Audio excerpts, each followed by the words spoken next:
आप सभी भाई बहनों का आज की आध्यात्मिक चर्चा में बहुत बहुत स्वागत है। आज की चर्चा का विषय है पुण्य कर्मों द्वारा पाप कर्म समाप्त नहीं होते। देखिए, कर्मों का विषय तो बहुत ही एक सूक्ष्म विषय होता है और इन कर्मों के ऊपर ही हमारी अक्सर चर्चाएं होती रहती हैं और हमारी कुछ चर्चाएं तो इन कर्मों के ऊपर 15-20 वीडियो के रूप में भी हो चुकी है। लेकिन फिर भी आप सभी भाई बहनों के कुछ ना कुछ प्रश्न निकल आते हैं, क्योंकि कुछ दिन पहले हमने एक वीडियो बनाया था प्रश्नों का तर्कपूर्वक समाधान। उसमें हमने आप भाई बहनों से एक प्रार्थना भी की थी कि यदि आप किसी भाई बहन का कोई ऐसा प्रश्न होगा जो सभी मनुष्यों के लिए ही एक तर्क संगत होगा, सभी भाई बहनों का उसमें लाभ छिपा होगा, तो उस पर हम फिर एक वीडियो ही बनाने की हमें एक प्रेरणा मिल जाती है। उन्हीं प्रश्नों में से एक प्रश्न जो मेरे पास किसी भाई बहन का आया, उसमें यही था कि पुण्य कर्म करने से क्या हमारे पहले के किए गए कोई पाप कर्म समाप्त हो जाते हैं। तो ऐसा ही कुछ प्रश्न था, तो इसलिए आज की वीडियो का हमने जो नाम ही रखा है, पुण्य कर्मों द्वारा पाप कर्म समाप्त नहीं होते। देखिए, कर्म कोई भी हो, शास्त्रों में कहा गया है कि जब तक कर्म का एक फल भोगा नहीं जाता वो समाप्त नहीं होता। इसीलिए शास्त्रों में इन सकाम कर्मों को बंधन का कारण भी कहा जाता है, क्योंकि हम सकाम भाव से यानी कि फल पाने के उद्देश्य से जब भी पाप कर्म करते हैं या पुण्य कर्म करते हैं, अक्सर पाप कर्म करने वाले भी अपने दिमाग से तो यही सोच के कर्म करते हैं कि ये पाप कर्म नहीं है। कभी कभी तो पाप कर्म करना किसी मनुष्य का एक स्वभाव भी बन जाता है, तब उसके दिमाग में बैठा नहीं होता कि ये मैं कोई पाप कर्म कर रहा हूँ। लेकिन शास्त्रों के अनुसार जैसे जैसे हमारे कर्म होते हैं, फिर उनका जैसा जैसा एक विधान होता है, वो पाप कर्म है या पुण्य कर्म है, फिर वो वैसा वैसा हमारा आपका एक कर्माशय बनता है। इसमें देखिए, मेरे कहने से या आपके समझने से या तीसरे चौथे व्यक्ति के कहने से बात कोई बदल नहीं जाती, क्योंकि शास्त्रों में जिन जिन बातों को तर्क पूर्वक एक विधि पूर्वक बताया गया है, क्योंकि आपके हमारे जो मूल ग्रंथ है वो तो है वेद, वो किसी ने देखिए लिखे नहीं है, अपौरुषीय हैं।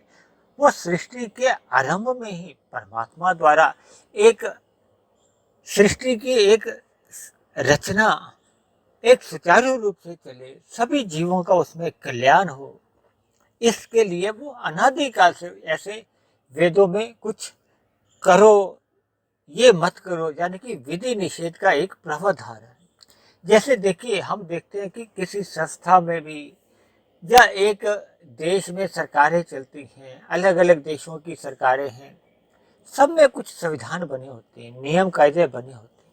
उन नियम कायदों का एक पालन होने से एक व्यवस्था बनी होती है, और जब जब कोई इन नियमों का भंग करता है या इन नियमों के विरुद्ध कार्य करता है तो वो अपराध माने जाते हैं।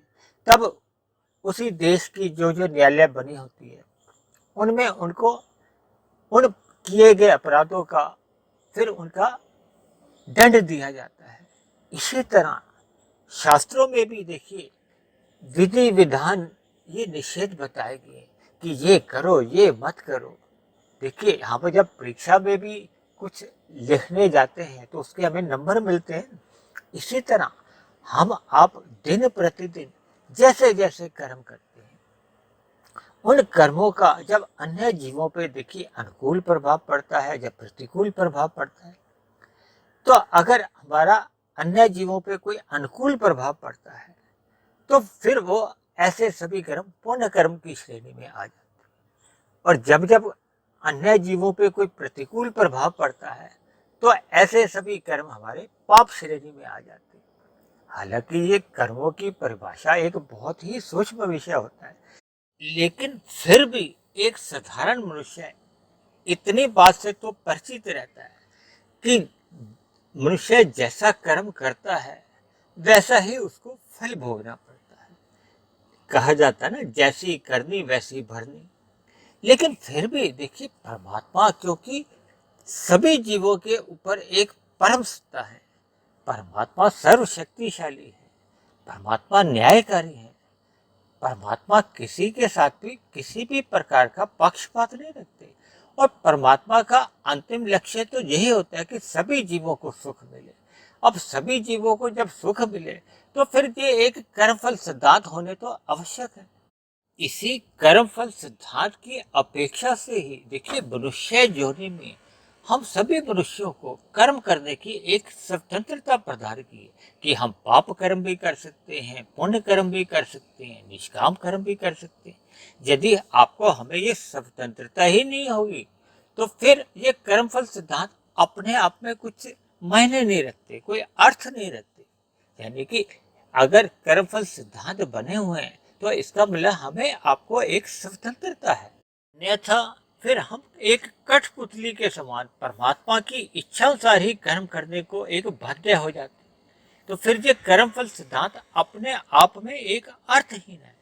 देखिए, सभी आत्माओं का, सभी मनुष्यों का ही नहीं, सभी आत्माओं का, चाहे वो पशु पक्षी में हो या किसी अन्य जोनी में, सभी की ही एक इच्छा बनी रहती है कि उन्हें सदा ही सुख प्राप्ति के लिए एक अवसर मिले, सदा ही सुख की उनकी इच्छा बनी रहती है और सुखों की प्राप्ति के लिए ही वो अपने जीवन में कर्म करते हैं। और दुखों की निवृत्ति के लिए, यानी कि हमारे आपके जीवन में जब कोई दुख आ जाता है तो उन दुखों से हमें निजात मिले, छुटकारा मिले, यानी कि दुखों को दूर करने की हमारी एक निवृत्ति होती है, एक प्रवृत्ति होती है सुख पाने की और दुखों से निवृत्ति की होती है। तो इन सभी का उद्देश्य है, तो देखिए मनुष्य का ही नहीं, चाहे वो पशु हो, पक्षी हो, अब वो अपनी भाषा में, क्योंकि उनके पास तो देखिए शब्दों का कोई माध्यम नहीं है। यहाँ पर हम तो शब्दों से बातचीत कर सकते हैं, जैसे मैं वीडियो बना रहा हूँ, आप सुन रहे हो, समझ रहे हो, मैं बोल रहा हूँ, समझा रहा हूँ, शास्त्रों की बातों पे हम चर्चाएं कर रहे हैं। लेकिन ऐसा परमात्मा की ओर से पशु पक्षियों के लिए तो संभव नहीं है ना। उनके पास भले ही एक आवाज का गुण तो है, शब्द का एक ज्ञान नहीं है, शब्द नहीं है उनके जीवन में। यानी कि हम अपने जीवन में जब जब कुछ ऐसे कर्म कर जाते हैं जिनका अन्य जीवों पे प्रतिकूल प्रभाव पड़ता है तो वो पाप श्रेणी में आते हैं, जब जब अनुकूल प्रभाव पड़ता है तो ये पुण्य श्रेणी में आते हैं। ये तो देखिए मोटा मोटी एक परिभाषा है, हालांकि इसमें कई सूक्ष्म बातें भी हैं। देखिए, शास्त्रों में कर्म फल सिद्धांत बने हुए हैं। सिद्धांत का मतलब ही है कि वो कोई ऐसा नियम नहीं है जिसमें कभी भी कोई संशोधन किया जा सके, क्योंकि नियमों में तो समय समय पे कुछ विकृतियां आ जाती हैं, फिर उसमें संशोधन करने आवश्यक हो जाते हैं, क्योंकि नियम सदा ही अपूर्ण होते हैं, वो वर्तमान परिस्थितियों को ध्यान में रख के ही बनाए गए होते हैं। लेकिन सिद्धांत के बारे में ऐसा नहीं कहा जाता। सिद्धांत का मतलब ही ये है कि जिसपे ये सिद्ध हो चुका है, चाहे वो वर्तमान काल हो, भूतकाल हो, भविष्य काल हो, यानी कि अनादि काल से जो कर्मफल के सिद्धांत बने हुए हैं, उसमें किसी भी प्रकार की कभी भी ना आज तक संशोधन हुआ है और ना ही भविष्य में कभी होगा, क्योंकि वो सिद्धांत है, सिद्ध हो चुका है, यानी कि उसमें किसी भी प्रकार का कोई परिवर्तन नहीं होता। इसलिए हम जितने भी पुण्य कर्म करते हैं या पाप कर्म करते हैं वो एक दूसरे से कटते नहीं है। जैसे कि आपने अगर 500 पुण्य कर्म किए, 300 आपने पाप कर्म कर दिए, तो अगर किसी मनुष्य के मन में ऐसा विचार हो कि 500 पुण्य कर्म में से मेरे 300 पाप कर्म घटा के 200 जो शुद्ध पुण्य कर्म है उनका ही मुझे फल मिले और पाप कर्मों का मुझे जो एक दंड रूपी फल है वो मुझे नहीं भोगना पड़े। देखिए, शास्त्रों में हम जब जब कोई भी कर्म करते हैं वो कर्म तभी समाप्त समझा जाता है जब उसका फल भोग लिया जाता है। देखिए, पाप कर्मों का तो हम फल भोगने को बाध्य होते हैं। हाँ, परमात्मा की ओर से, प्रकृति की ओर से एक छूट तो हमें मिली है कि पुण्य कर्मों के सुख रूपी फलों का हम त्याग कर सकते हैं, हम किसी अन्य मनुष्य को दे सकते हैं, परोपकार के कार्यों में लगा सकते हैं। लेकिन पाप कर्मों का जब जब कोई भी फल आएगा, उसका तो हमें स्वयं को ही भोग करना होता है। ना तो वो पुण्य कर्मों से कटते हैं और ना ही हम पाप कर्मों के फल को अन्य किसी जीव को, चाहे वो पत्नी हो, माता पिता हो, पुत्र हो, भाई बहन हो, हम अन्य किसी को भी दे नहीं सकते। यानी कि ऐसे सभी कर्मों का पाप रूपी फल उसको हम भोगना ही पड़ता है। देखिए, मनुष्य से नीचे की जितनी भी जोनियां कही गई हैं, शास्त्रों में ये सभी तामसी जोनियां कही गई हैं। ये सभी जोनियां मनुष्य जोनि में किए गए पाप कर्मों का फल भोगने के लिए ही विवश है। नीचे की जोनियों में उन्हें जन्म मिलता है, क्योंकि मनुष्य जोनि का जन्म, देखिए, शास्त्रों में कहा गया तभी मिलता है जब आपके हमारे जो संचित कर्मों का कर्माशय में पाप और पुण्य कर्मों की कम से कम तुल्यता होती है, जब पुण्य कर्मों की अधिकता होती है और मनुष्य योनि पाने की इच्छा बनी रहती है। लेकिन यदि पुण्य कर्मों की तो अधिकता है और पाप कर्मों की न्यूनता है, लेकिन ऐसे में भी अगर मनुष्य की ऊपर की योनियों में जन्म लेने की कोई इच्छा नहीं है, यानी कि उसकी इच्छा है कि वो साधना करे, और साधना करने का विधान तो केवल मनुष्य योनि में ही है, इसलिए ऐसे में फिर इच्छा का सम्मान करते हुए मनुष्य योनि की प्राप्ति होती है। शास्त्रों में बताया गया कि ऊपर की जोनियां हो या नीचे की जोनियां हो, इन सभी में तो ये भोग जोनियां ही बताएंगी। नीचे की जोनियों में पाप कर्मों का फल भोगा जाता है और ऊपर की जोनियों में सुख रूपी फलों को भोगा जाता है। और मनुष्य योनि में दोनों ही प्रकार के सुख और दुख तो भोगे ही जाते हैं। लेकिन मनुष्य योनि में ये आपको और हमें एक नए क्रियामान कर्म करने की एक स्वतंत्रता है। यानी कि हम नए रूप में पाप कर्म भी कर सकते हैं, पुण्य कर्म भी कर सकते हैं। भले ही हमारी आपकी आत्मा या परमात्मा हमें अपने अंतःकरण में सदा ही पाप कर्म करने के लिए रोकते हैं और पुण्य कर्म करने की अंतर से प्रेरणा देते हैं। भले ही शास्त्रों में, विशेष रूप से गीता में, तो भगवान श्री कृष्ण ने निष्काम कर्म करने की एक सलाह दी है, प्रेरणा दी है कि मनुष्य को अपने जीवन में ये जो पाप और पुण्य कर्म जो हम सकाम भाव से करते हैं, देखिए, पाप कर्मों से पुण्य कर्म तो अच्छे ही हैं, इसमें तो कोई दोहराई नहीं, लेकिन पुण्य कर्म भी देखिए सकाम भाव से जो किए जाते हैं वो भी बंधन का ही कारण बनते हैं। इसीलिए परमात्मा ने मनुष्य को ऊंचा उठने के लिए, क्योंकि मनुष्य जोनि कर्म जोनि के साथ साथ साधना जोनि बताई गई है। साधना जोनि का महत्व तो तभी है ना, जब मनुष्य अपने मिले हुए जीवन में सकाम भाव से कर्म करने की बजाय वो निष्काम भाव से पुण्य कर्म करता है। यानी कि वो अपने जीवन में सर्वप्रथम तो पाप कर्म करने बंद करता है, क्योंकि पाप कर्म तो देखिए निष्काम भाव से संभव ही नहीं, वो तो सदा ही सकाम भाव से होते। केवल निष्काम कर्म पुण्य कर्मों के विषय में ही कहा जाता है, यानी कि पुण्य कर्मों को ही निष्काम भाव से किया जा सकता है। तो अपने जीवन में जब हम निष्काम भाव से पुण्य कर्म करते हैं तो हम कर्म योग में स्थित हो जाते हैं। फिर कर्म योग में उन्नति करते करते मनुष्य की स्थिति बनती है जब वो अपने आप को ज्ञान योग में स्थित कर लेता है। ज्ञान योग में स्थित रहने से फिर उसका एक भक्ति योग आरंभ होता है। देखिए, भक्ति योग अपने आप में ही एक महायोग है, क्योंकि भक्ति अपने आप में ही योग है, और योग के साथ योग लग गया तो और महायोग हो जाता है, ताकि परमात्मा की एक स्मृति बनी रहती है, परमात्मा का चिंतन हर क्षण बना रहता है, जिसके फलस्वरूप भक्ति योग में मनुष्य की जो एक साधना है वो एक गति पकड़ लेती है। जैसे जैसे ये गति पकड़ती जाती है, फिर वैसे वैसे जो हमारे कार्य शरीर में बुरे संस्कार होते हैं, अशुभ संस्कार होते हैं, वो शिथिल पड़ने लगते हैं, उनके स्थान पे फिर शुभ संस्कार बनने लगते हैं। क्योंकि आपके हमारे जीवन में ये जो 90% कर्म होते हैं वो संस्कारों के वशीभूत होकर ही होते हैं।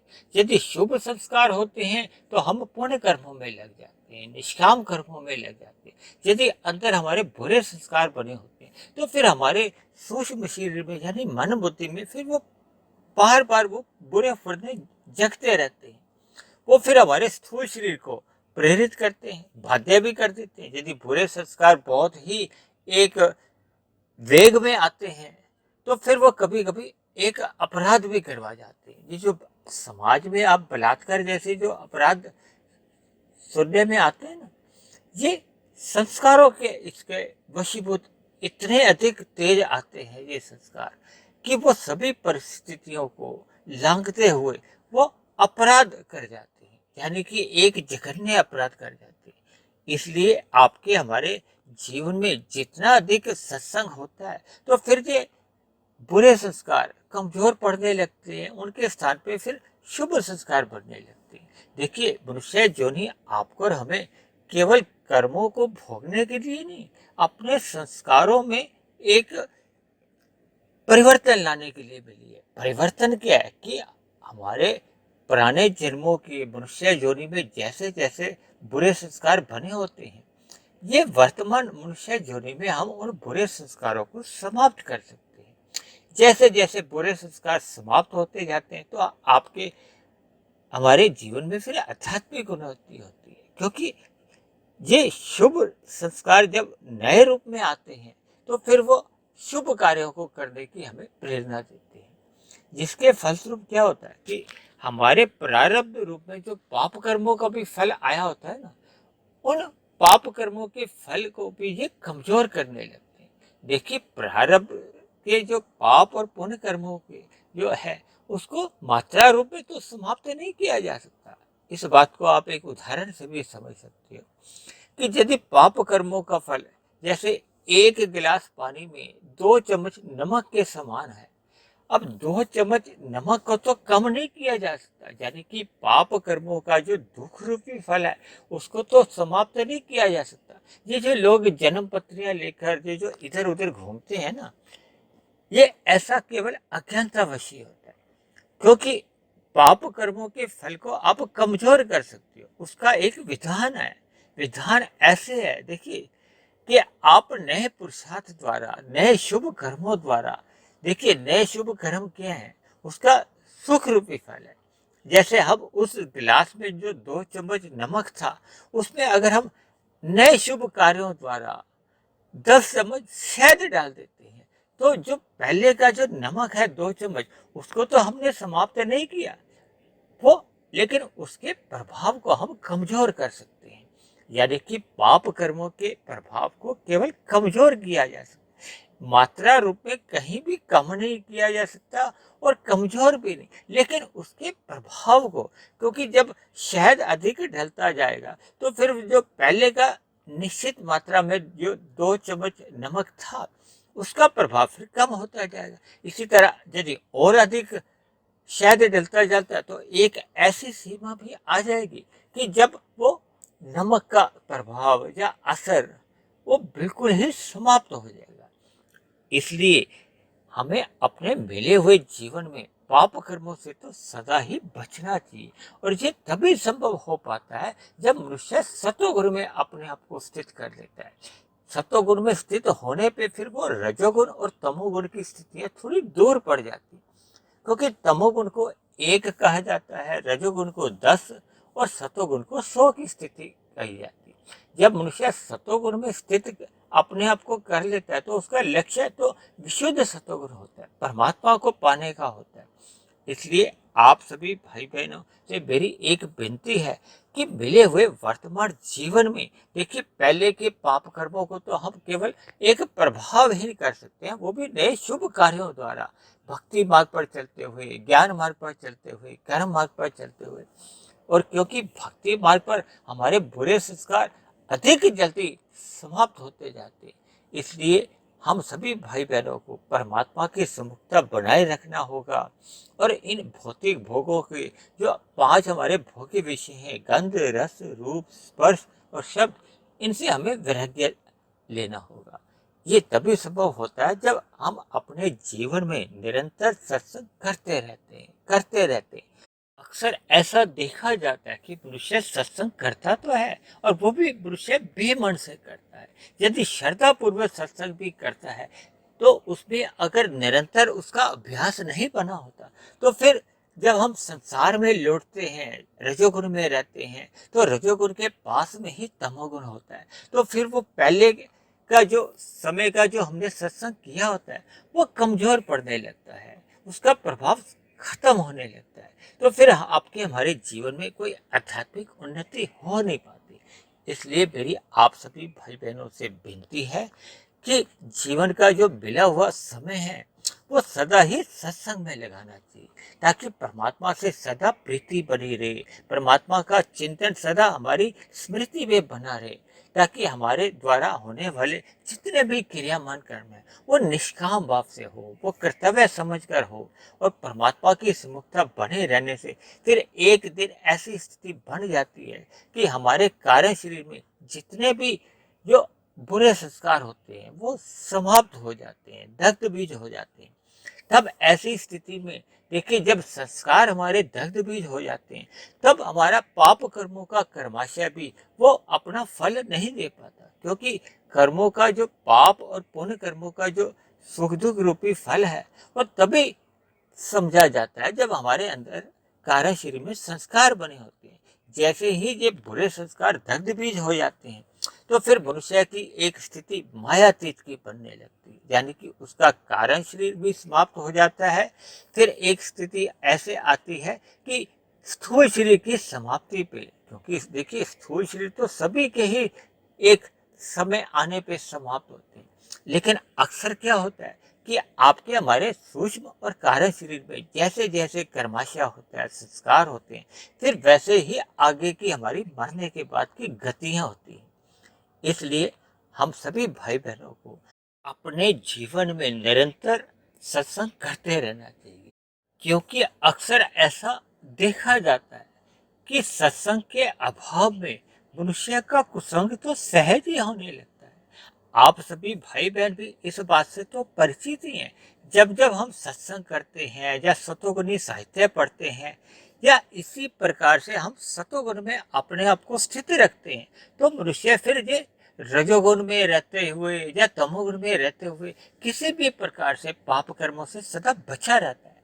क्योंकि देखिए, तमोगुण 1 की स्थिति में है, रजोगुण 10 की स्थिति में है, जबकि सतोगुण तो देखिए 100 की स्थिति में है, या 100 से आगे की स्थिति में होता है। तो इसलिए 1 और 10 से तो वो अपनी अधिक दूरी बना लेता है। जब हम किसी बुराई से एक अपनी दूरी रखते हैं, तो फिर हम उस बुरे काम से या बुरे कर्म से या पाप कर्मों से फिर सहज ही हम बच जाते हैं। क्योंकि मनुष्य योनि पाकर हम जितना पुण्य कर्म करते हैं, उसका तो हमें देखिए सुख रूपी फल मिलता है, लेकिन जितने जितने हम पाप कर्म कर जाते हैं, चाहे वो हम अज्ञानतावश करते हैं, चाहे वो जानबूझ के करते हैं, चाहे सुख पाने की प्रेरणा से करते हैं, किसी भी कारण से जब जब मनुष्य पाप कर्म करता है, तो उसको उसके दुख रूपी फल भोगने ही पड़ते हैं। चाहे इसी जन्म में भोगने होते हैं, चाहे इसके बाद की जो जोनियां होती हैं। क्योंकि मनुष्य जोनि तो देखिए तभी मिलती है जब हमारे संचित कर्मों में पाप और पुण्य कर्मों की तुल्यता बनी रहती है। अगर ये तुल्यता किसी भी कारण से बिगड़ जाती है, तो फिर उसी कर्मों के आधार पर, यानी कि अगर पाप कर्मों का अधिक हो गए हैं, पुण्य कर्मों की न्यूनता रह गई है, तो फिर नीचे की जोनियों में जन्म लेना पड़ता है। नीचे की जोनियों में उन पाप कर्मों का जैसे जैसे हम फल भोगते हैं, और वो फल भोगते भोगते हमारे पाप कर्मों का नाश होता है। क्योंकि देखिए, किए गए कर्म का जब फल भोग लिया जाता है, तो फिर वो कर्म का नाश मान लिया जाता है। तो वो पाप कर्म घट घट के एक ऐसी स्थिति बन जाती है जब वो पुण्य कर्मों की बराबरी में आ जाते हैं। तो ऐसे में फिर मनुष्य योनि की प्राप्ति मिलती है, और मनुष्य योनि में फिर परमात्मा द्वारा एक स्वतंत्रता दी जाती है। जैसे देखिए, हम अलग अलग परीक्षाओं में जैसे जैसे हम प्रश्न के उत्तर देते हैं, वैसे वैसे ही हमें नंबर मिलते हैं।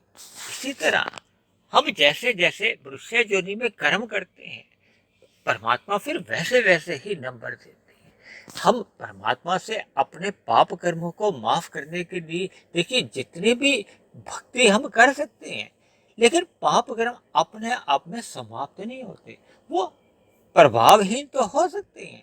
क्योंकि जब हम भक्ति में लीन होते हैं तो परमात्मा की हमारे ऊपर असीम कृपाएं होती हैं, परमात्मा के दिव्य गुणों की हमारे ऊपर बरसात होने लगती है। लेकिन पाप कर्म अपने आप में समाप्त नहीं होते, उनका देखिए प्रभाव भले ही हमारे पे कमजोर पड़ता जाएगा, क्योंकि जैसे जैसे हम भक्ति में एक अपने आप को स्थित कर लेते हैं।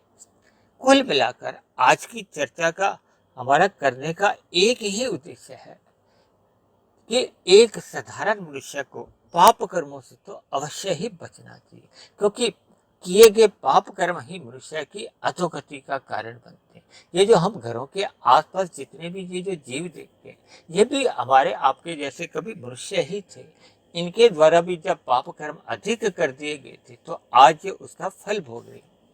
तो इन्हीं शब्दों के साथ अब आज की चर्चा को यही विश्राम देते हैं और आप सभी भाई बहनों से विनती करते हैं कि सदा ही परमात्मा की स्मृति बनाए रखो, परमात्मा का सत्संग करते रहना चाहिए, क्योंकि सत्संग के अभाव में सहज ही कुसंग होने लगता है।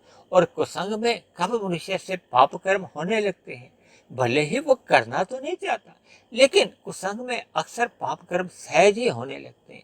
ये मनुष्य को स्वयं भी पता नहीं चलता।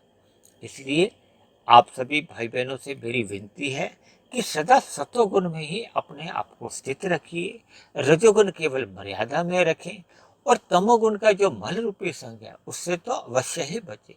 ऐसा सब करते रहने से मनुष्य अवश्य ही पाप कर्मों से बच जाता है। तो इन्हीं शब्दों के साथ आज की चर्चा को अब हम यही विश्राम देते हैं। आप किसी भाई बहन का आज की चर्चा के प्रति कोई प्रश्न हो, कोई मेरी कही गई बात आपको समझ में नहीं आई हो, या मेरी कही गई बातों पर आपको किसी भी प्रकार का कोई मतभेद हो, शिकायत हो, तो आप नीचे दिए गए कमेंट्स बॉक्स पर जाकर आप अपने प्रश्न भी लिख सकते हैं, आप अपनी कोई शिकायत भी लिख सकते हैं। और यदि मेरे बने हुए ये वीडियो आपके जीवन में एक सकारात्मक सुधार लाने लगे हों, परमात्मा में आपकी प्रीति जगा दी हो, तो मेरी आप सभी भाई बहनों से विनती है कि आप मेरे इस आध्यात्मिक ज्ञानात्मक चैनल सुधीर भाटिया फकीर को सब्सक्राइब करें व अन्य जिज्ञासु भाई बहनों को भी इस आध्यात्मिक ज्ञानात्मक चैनल से जोड़ने का प्रयास करें, ताकि समाज में हम सभी भाई बहनों को एक सतोगुणी वातावरण में अपना अपना जीवन जीने का एक अनुभव हो, सुखमय जीवन हो, परमात्मा की स्मृति बनी रहे। तो इन्हीं शब्दों के साथ चर्चा को यहीं विश्राम देते हैं। कल फिर मिलते हैं एक नए विषय को लेकर, एक नए संदेश के साथ। तब तक आप सभी भाई बहनों का बहुत बहुत धन्यवाद।